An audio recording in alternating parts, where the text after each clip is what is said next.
मैं सचिन यादव स्वागत करता हूं सभी स्टूडेंट का आपके अपने YouTube channel college Jain university update पर।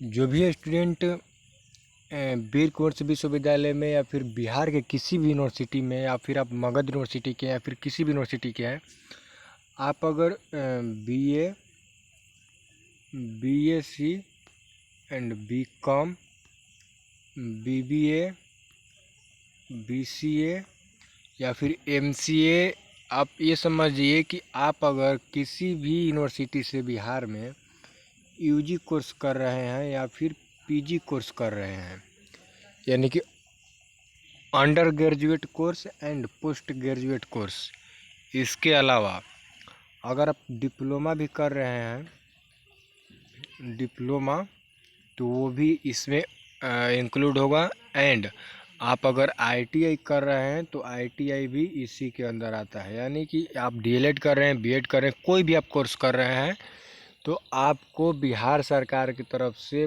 पोस्ट मैट्रिक जो स्कॉलरशिप स्कीम है, स्कीम के तहत आपका जो admission and examination fees count करके ये लगभग 80 से 90% वापस कर दिया जाता है आपके अकाउंट में। बिहार गवर्नमेंट का ये स्कीम है।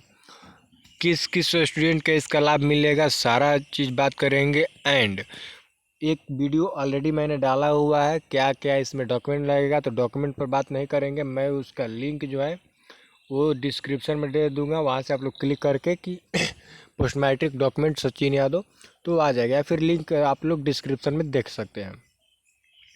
सबसे पहले अभी तक जितने स्टूडेंट चैनल को सब्सक्राइब नहीं किए हैं तो प्लीज़ आप लोग चैनल को सब्सक्राइब करने का काम करेंगे। वीडियो अगर आपको अच्छा लगेगा तो लाइक कर देंगे, शेयर वगैरह आप लोग जितना ज़्यादा हो सके उतना कीजिए, क्योंकि एक एक शेयर से आप लोग ये समझिए कि ये कोई कंपटीशन नहीं है। इसमें जो अप्लाई करेगा उसका अगर अच्छा रहेगा तो 100% मिलेगा, ठीक है। तो ये ऐसा है नहीं कि चुप चुप से आप भर देंगे तो सिर्फ आप ही को मिलेगा। जितना ज़्यादा आप लोग अप्लाई करेंगे उतना ही बेहतर रहेगा, क्योंकि ज़्यादा संख्या होगा तो आप लोग गवर्नमेंट भी देखे कि ज़्यादा संख्या है तो जल्दी उसको निपटाएं। तो सबसे पहले आप सभी को मैं बता दूं कि कौन कौन इसमें अप्लाई कर सकते हैं। और उससे पहले आप सभी से, इंस्टाग्राम पर बहुत सारे लोग बोलते हैं कि आपका लिंक क्या है, तो इंस्टाग्राम का लिंक डिस्क्रिप्शन में मिल जाएगा और व्हाट्सएप ग्रुप का भी लिंक डिस्क्रिप्शन में मिल जाएगा, वहाँ से आप लोग ज्वाइन कर लेंगे। देखिए इसमें अप्लाई कौन कौन कर सकता है। ये जो स्टार्ट हुआ है यहाँ पर आप लोग, मैं आपको थंबनेल दिखा देता हूँ। देखिए ये जो स्टार्ट हुआ है पोस्ट मैट्रिक और स्कॉलरशिप 24-25 के लिए, यानी कि 2024 से 25 के बीच में ये सेशन कौन सा चल रहा है, 24-25 सेशन के लिए ऑनलाइन आवेदन मांगा गया है। पहले मैं इसमें ये बात क्लियर कर दूं कि इसको अप्लाई वही स्टूडेंट कर सकते हैं जो वर्ष 2024 में, आप लोग मेरी बातों को, ये यहाँ पर आपको क्लियर नहीं दिख रहा होगा, यहाँ पर मैं लिखता हूँ, एक सेकेंड, हाँ। अगर आपने 2024 में, ये क्या आ गया, 2024 में कहीं पर भी एडमिशन लिया है किसी यूजी पीजी कोर्स में, डिप्लोमा या आईटीआई या फिर कुछ भी, तो आपने अगर एडमिशन लिया है 2024 में, आप चाहे फर्स्ट ईयर में एडमिशन लिए हों या आप सेकेंड ईयर में लिए हों या फिर थर्ड ईयर में लिए हो या फिर फोर्थ ईयर में लिए हो, इससे कोई मतलब नहीं है। 2024 में आपने अगर किसी कोर्स के किसी दूसरे सेमेस्टर में भी, जैसे मैं समझा रहा हूँ क्योंकि बहुत सारे स्टूडेंट इसमें कन्फ्यूजन है। जैसे एक स्टूडेंट है वो 2022 में एडमिशन कराता है बीए में, ठीक, मान लीजिए 2023 में या फिर 2022 ही मान लीजिए 2022 में कराता है। 2022 में उसको नहीं पता था कि वो स्कॉलरशिप के बारे में क्या होता है, तो 2022 में उसने अप्लाई नहीं किया। 2023 में वो अप्लाई किया होगा या नहीं किया होगा हम नहीं जानते हैं, तो इस पर टिप्पणी नहीं करेंगे। अगर किया होगा तो सही है, तो उसको बारे में पता ही होगा, अगर नहीं किया है तो नहीं किया है। अगर 2022 में वो बीए में एडमिशन लिया है तो 3 साल का उसका बीए होगा।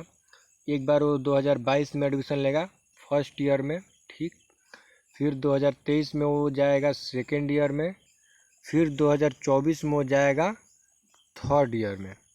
2024 में किस में जाएगा, तो थर्ड ईयर में। सही है। तो थर्ड ईयर में वो कब एडमिशन लेगा, तो कौन से साल में, तो 2024 में। अब 2023 में वो अप्लाई किया है कि नहीं किया है, 22 में किया है कि नहीं किया है, लेकिन अगर वो 2024 में दो थर्ड ईयर में भी एडमिशन लिया है, उसका डेट है कि 2024 में एडमिशन है, और वो बिहार के किसी भी मान्यता प्राप्त कॉलेज से कोई कोर्स कर रहा है, तो वो इस स्कॉलरशिप के लिए आवेदन कर सकते हैं। क्योंकि इसमें क्या होता है कि आपके 1 साल का जो है वो फ़ी वापस किया जाता है। तो वो आपका फर्स्ट ईयर का भी फ़ी हो सकता है, सेकेंड ईयर का भी हो सकता है, थर्ड ईयर का भी हो सकता है। तो ये इसमें ये नहीं है कि अभी जो मतलब ऐसा है कि जो 2024 में एडमिशन लिए फर्स्ट ईयर में सिर्फ वही अप्लाई कर सकते हैं, बिल्कुल नहीं। वो लोग तो करेंगे ही करेंगे, लेकिन जो पिछले साल भी अप्लाई किए थे, एडमिशन लिए थे, अगर उनका 2024 में भी किसी पार्ट 1 पार्ट 2 या फिर सेमेस्टर 1 सेमेस्टर 2 में एडमिशन लिए हैं, तो वो इसको ऑनलाइन अप्लाई कर सकते हैं। सबसे पहला डाउट आप सभी का, और बहुत बड़ा डाउट, क्लियर हो चुका है। ठीक, कि आपका 2024 में एडमिशन कंपलसरी होना चाहिए, first year second year first semester कोई भी ईयर में। ठीक, अब सेकेंड बड़ा डाउट कि इसको कौन कौन से कैटेगरी वाले अप्लाई कर सकते हैं। जैसे कि एक यूआर होता है, फिर होता है ओबीसी, फिर होता है एससी एंड सेकंड होता है एसटी, फिर मैनेटरी होता है। तो मैनेटरी का ऑलरेडी हो गया है, तो इस पर हम लोग बात नहीं करेंगे।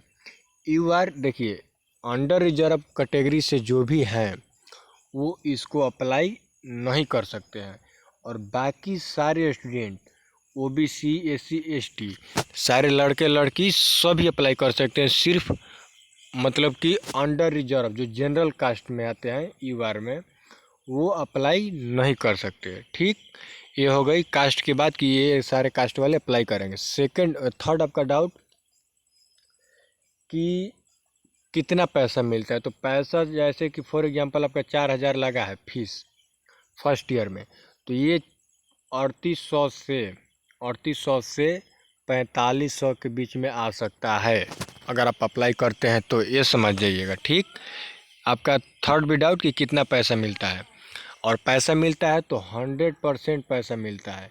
अगर आप अप्लाई ढंग से करेंगे यानी कि सही तरीके से करेंगे तो 100% मिलेगा। और बहुत सारे स्टूडेंट को ये डाउट था कि मैंने पिछले वीडियो में बताया था कि जैसे कि आपका 2025 में मार्च से पहले का एंड 2024 में अप्रैल से बाद, यानी कि 2024 में अप्रैल के बाद एंड 2025 में मार्च से पहले का आपका इनकम सर्टिफिकेट होना चाहिए आपके पापा का। तो वो देखिए, जो बनवाया है जिसका है वो तो सही है, जिसके पास वो डेट के अंदर में इनकम सर्टिफिकेट है वो सही है, लेकिन जिसके पास नहीं है तो वो इस इनकम सर्टिफिकेट की वजह से अप्लाई ना करे, ये बिल्कुल गलत है। क्योंकि आप सभी को भी पता है कि ये जो डेट दिया गया है आप सभी को 1 साल बाद दिया गया। 2025 में हाफ साल ख़त्म होने वाला, हाफ साल भी ख़त्म हो गया, मतलब लास्ट चल रहा है। तो ये समय स्टार्ट किया गया है, तो इसके वजह से अगर आपके पास 2025 का भी किसी भी मंथ का इनकम सर्टिफिकेट है तो आप अप्लाई कर दीजिए। वेरीफाई अगर हो जाता है, वो 15 से 20 दिन के बाद आपको पता चल जाएगा। मैं बता दूंगा कि कैसे आपको चेकआउट करना है। ठीक, तो अगर वेरीफाई आपका हो जाता है तो आप समझिए कि आपका पैसा मिलेगा। अगर आपको वहाँ पर डिफेक्टेड दिखा रहा है तो समझिए कि आपका जो है वो पैसा नहीं मिलेगा इनकम सर्टिफिकेट की वजह से। और नहीं मिलेगा तो 2025 में ही आप लोग इनकम सर्टिफिकेट बनवा लीजिएगा, ताकि 2025-26 का जब स्टार्ट हो तब आप अप्लाई कर सकते हैं। ठीक, ये भी डाउट क्लियर हो गया होगा। एंड इससे और एक डाउट है, आई होप कि आपका सबका डाउट क्लियर हो रहा होगा, और जो भी आपका डाउट बन रहा है वो आप कमेंट कर सकते हैं, मैं 100% रिप्लाई देता हूँ। और एक डाउट है कि ऐसे फॉर्म भरना है, तो फॉर्म में कोई गलती नहीं करनी है, आपको बारीकी से फॉर्म, इसमें 4-5 स्टेप हैं, तो उसको साइबर कैफ़े वाले के पास बैठकर ढंग से शांति समय में जाकर फॉर्म को अच्छे से फिल करना है। एक भी आपका मैच नहीं करेगा डाटा तो पेमेंट नहीं आएगा। ठीक है, दूसरी बात, आपका अकाउंट जो है वो सीडेड होना चाहिए आधार से, तो वो तभी पैसा आएगा। बोनाफाइड सर्टिफिकेट प्रॉब्लम, तो बोनाफाइड के लिए जिस कॉलेज में भी बोनाफाइड नहीं मिल रहा है वहाँ पर आप लोग आंदोलन कर सकते हैं, ये आपका हक है और सभी कॉलेज को बोनाफाइड देना पड़ेगा और वो देते हैं। ठीक है, कोई भी ऐसा कॉलेज नहीं है कि जहाँ बोनाफाइड नहीं मिलेगा। अगर नहीं मिलता है तो आप हमसे कांटेक्ट कर सकते हैं, मैं जहाँ तक हो सकता हूँ आपका हेल्प करने का प्रयास करूँगा। लेकिन अपनी लड़ाई आपको खुद ही लड़ना है, मैं आपको राह दिशा दिखा सकता हूँ, आपके साथ खड़ा रह सकता हूँ, लेकिन बोनाफाइड हर कॉलेज में मिलता है। ठीक, तो बोनाफाइड का भी प्रॉब्लम सॉल्व हो गया। बोनाफाइड आपको कॉलेज से मिलता है और कॉलेज से आपको बनवाना है बोनाफाइड, उस पर आपका डाटा रहता है।